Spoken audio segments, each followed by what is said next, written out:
প্রশ্নের উত্তর জিজ্ঞেস করব, বলতে পারবে? হ্যাঁ পারবো। এটা কি ব্যাপার? আচ্ছা ঠিক আছে। হাতিকে কি করে একটা ফ্রিজের মধ্যে ঢোকাবো? পাগলের মতো প্রশ্ন। একটা হাতিকে কোনো ফ্রিজে ঢোকানো যায়? কেন কেন ঢোকানো যাবে না? একটা বড় ফ্রিজ, গেটটা খুলবো আর হাতিটাকে ঢুকিয়ে দেবো। ও হেভি প্রশ্ন তো। বাহ বাহ, কি প্রশ্ন বললে। ঠিক আছে না?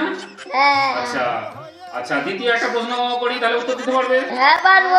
আচ্ছা বলো তো, একটা গরুকে কি করে ফ্রিজের মধ্যে ঢোকাবো? চলো একটা বড় ফ্রিজ দিয়ে সেখানে গরুটাকে। না, হলো না। কি করে হবে? কারণ সেই ফ্রিজের মধ্যে তো আগে থেকে হাতি বসে আছে। আগে হাতিটাকে বের করতে হবে, তারপর গরুটাকে ঢোকাতে হবে। ও দারুণ প্রশ্ন তো, হেভি প্রশ্ন দিলে, আমরা তো বলতেই পারবো না। আচ্ছা বলো, 3 নম্বর প্রশ্ন।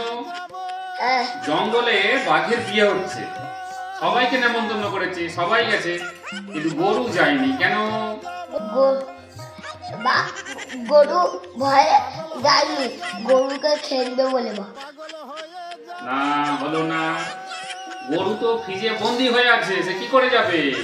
ওই জন্যই যায়নি। ও হেভি প্রশ্ন তো বাবা। আমি পাগল হয়ে যাব।